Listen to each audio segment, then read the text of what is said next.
जय श्री महाकाल। आज मैं अपना एक बहुत ही बड़ा और विचित्र अनुभव बताऊंगा जो कि शमशान से है।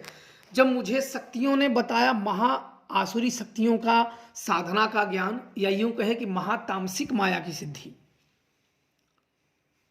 पहले मैं आसुरी शक्तियों के बारे में बताऊंगा, फिर तामसिक माया सिद्धि के बारे में बताऊंगा। बात उस समय की है जब मैं शमशान में साधना कर रहा था, एक योग माया एक क्षणी की। उस समय मैं और मेरे गांव के ही मेरे चाचा थे, तो बोले कि शमशान में जाओ और उनकी साधना करो। तो मेरे गुरुदेव ने, मैंने कहा कि ये कौन सी यक्षिणी है? बोले कि ये बहुत ही जटिल और बहुत ही भयानक यक्षिणी है। ये समझो कि देवी माता काली की उप सहोदरी ही है ये, और ये शमशान में ही, और इसे प्रसन्न करने के लिए अपने जैसे पलथी अलथी मार के बैठ गए और दोनों हाथ एक में सटा लिए, और उस पर एक कपाल रखा जाता है, और दोनों बाजुओं में हड्डियों की माला, दोनों कानों में हड्डी पहनी जाती है, गले में हड्डी, और इसके बाद हड्डियों की माला से जप किए जाते हैं, और देवी को महातामसिक पूजा, और तभी ये देवी प्रसन्न होती है। ऐसा नहीं कि अलग तरीके से जब लोग प्रसन्न हो जाए।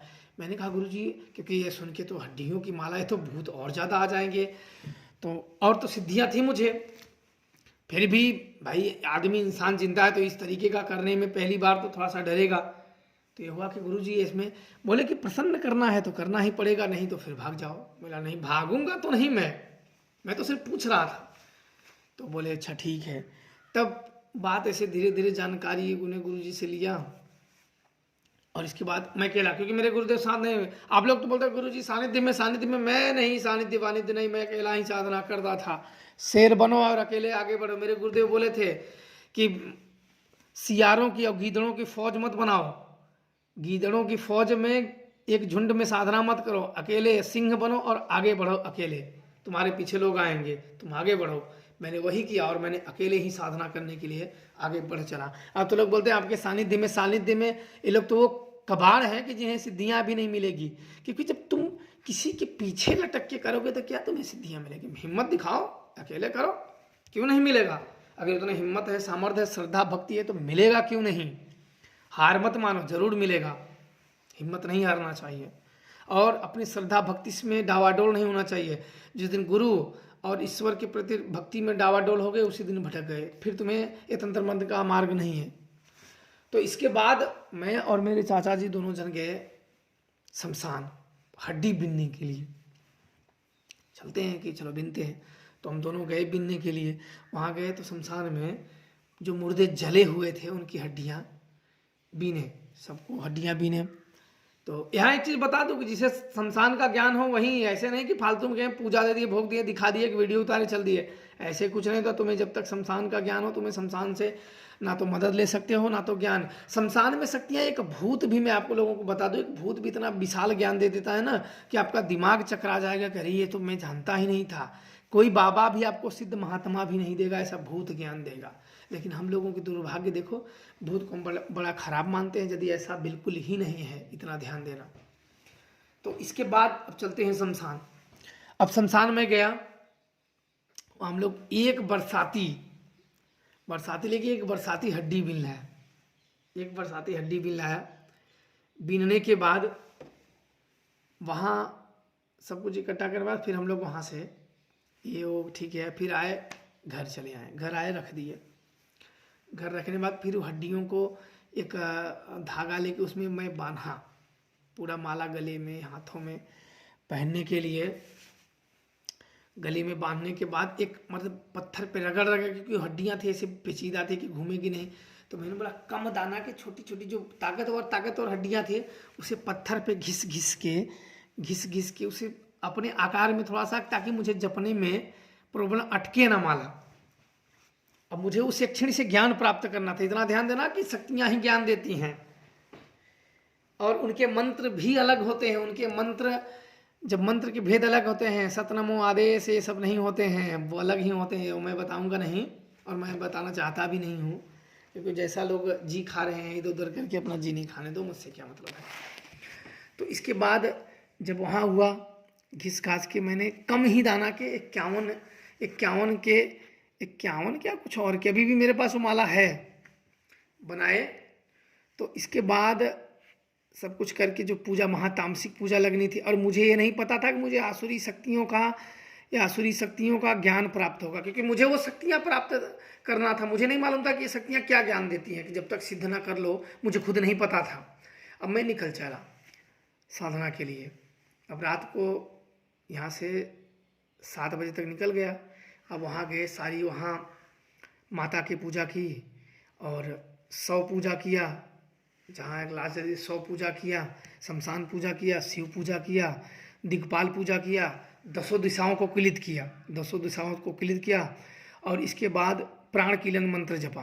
अघोर में एक प्राण कीलन मंत्र होता है, जो कि मुझे लगता है कि आप लोग जिंदगी में कोई बताएगा तो नहीं। प्राण कीलन मंत्र, प्राण कीलन मंत्रों का जाप किया, क्योंकि वो प्राण कीलन मंत्र ऐसा होता है कि कोई भी शक्ति आपको प्राण को खींच नहीं सकती है। नहीं तो ऐसी साधनाओं में हल्की सी चूक प्राण शरीर से बाहर, मृत्यु में हमेशा हमेशा के लिए चिर निद्रा में सो जाओगे। मैंने प्राण कीलन मंत्र का जाप किया और उसकी वो सहोदरी जो उस प्राण कीलन मंत्र को संचार करती है वो जागृत हुई। क्योंकि इतना ध्यान देना, जो मंत्र होते हैं, जो साधनाएं होती हैं, उसकी वो मंत्रों की शक्तियाँ जागृत होती हैं, तब वो सुरक्षा शब्द नहीं काम करते हैं। उसमें छुपी शक्तियाँ जो उस शब्द में नाम आता है वो शक्तियाँ काम करती हैं। तो इसके बाद उस मंत्र का जाप किया, वो सहोदरी जागृत हुई, सुरक्षा के लिए जागृत हुई। इसके बाद मैंने अलख जगाया, लगाया, मोट मोट लक्कड़ मुर्दा वाली वहीं फेंकी हुई थी, उसको ला के खन के उसमें लगा दिया, चारों साइड लगा के, और धूप का मैंने डाल के और आग लगा दिया। और इसके बाद मैंने गहन उस महायक्षिणी के गहन मंत्रों में जप में मैं लग गया। मंत्र रात गहराती गई, मंत्र बढ़ता गया, और जप ध्यान बढ़ता गया। और सब जैसे कि भूत समय मंत्रों की गूंज से भूत प्रेत तो शमशान छोड़ के भाग गए हो, ऐसा प्रतीत होता था कि लोग दूर से देख रहे हैं। मंत्र मैंने एकदम तेज स्वर में पूरा महातामसिक पूजा चलने लगा, यक्षिणियों के आवाहन में मैं लग गया। और लगने के बाद जपना शुरू कर दिया, जपते कब मेरा मंत्र एकदम पूरा शब्दों का इतना स्वर में हो गया, इतना तेज हो गया कि मुझे खुद नहीं पता। छोटे मोटे कीड़ पतंगे भूत प्रेत तो मंत्रों के आगे अनुभव देते थे कि नहीं देते थे, तो पता भी नहीं चलता था। इतना मंत्रों का मैं ज़्यादा तेज जप करने लगा। इसके बाद ऐसा लग रहा था कि जैसे कि एक अंधेरा बहुत तेजी से आगे गंगा की तरफ से उठ रहा है, बहुत तेजी से उठ रहा है, गंगा की तरफ से बहुत अंधेरा उठ रहा है। और मैंने आँख खोल के देखा ना, तो जैसे कि मैं यम के, ऐसा वहाँ का माहौल बन चुका था कि आगे जैसे कि बहुत काला सा बादल है कि अभी बारिश हो जाएगी, बहुत काला सा। और वो सब मिल के इतने भयंकर डरावने अनुभव बना दिए थे कि कमजोर दिल वाला आदमी तो देख के ही मर जाए। बोलेगा मुझे जिंदा है, साधना की शक्तियों की जरूरत नहीं है। कमजोर जी का आदमी वहीं डर के मर जाएगा। इतना भयानक वहाँ का माहौल बन चुका था। भय तो मुझे भी थोड़ा सा लगा, लेकिन थोड़ा सा शक्तियों से मैं सुरक्षित था, मैं रक्षित था, इसलिए मेरा, क्योंकि वो माहौल मैंने कभी देखा नहीं था इतना विकट। ऐसा है कि मेरे ऊपर ही वो बादल गिर जाएगा, ऐसा माहौल बन रहा था। और जब मैं शक्तियों से रक्षित था तो वो एक उचित दूरी पे ही था।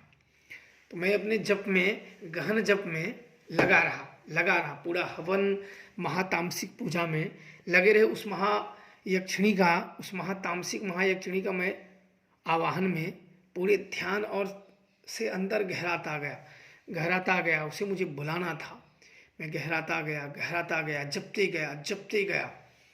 इसके बाद और आगे आई, फिर ऐसा कोई मतलब आवाज़ आई जो मेरे को समझ में नहीं आया कि कोई मतलब रियल आवाज़ थी कि कोई भूत प्रेत की शक्ति थी। लेकिन एक ही बार आई और बड़ी तेज आई, क्योंकि जब हम कोई आवाज़ सुनते हैं तो हमें समझना भी पड़ता है कि क्या था क्या नहीं। और ऐसी आवाज़ आई कि मैं समझ नहीं पाया, क्योंकि मैं गहन ध्यान में लगा था। और इतनी जबरदस्त आवाज़ आई कि मैं अपने गहन ध्यान से टूट गया। इतनी जबर थी, मतलब एक ऐसा था कि कान के पर्दे फाड़ने वाले। तो इसके बाद मैंने सोचा, तो मेरे गुरुदेव ने कहा था कि जब ऐसी आवाज़ वहाँ शमशानों में करने लगे तो कभी ऐसे शक्तियाँ होती हैं कि ऐसी आवाज़ करते हैं कि कान के पर्दे फट जाते हैं और खून आने लगता है। तो मैंने कर्णशूल महापिशाचिनी का आवाहन किया, मैंने मंत्र रोका। मेरे गुरुदेव बोले कि मंत्र थोड़ा सा जब ऐसी दिक्कत है मंत्र रोक के कर्णशूल महापिशाचिनी का आवाहन करना और उसे अपने कर्णों की सुरक्षा के लिए बोल देना, नहीं तो कान के पर्दे वो फाड़ देगी और कान से खून आ जाए, जिंदगी के लिए बहरे हो जाओगे। तो मैंने तुरंत थोड़े समय के लिए रुका और मैंने तुरंत कर्णशूल महापिशाचिनी का मैंने जप करना शुरू कर दिया। और जो वो आई, वो मंत्रों का संचार हुआ, जब वो आई तो मैंने उसे अपना मन की बात बताई कि मेरे कानों की सुरक्षा करो। वो तुरंत उस सुरक्षा के लिए लग गई। अब मैं अपने कानों से भी सुरक्षित था। अब इसके बाद फिर मैंने उसके जप में लग गया।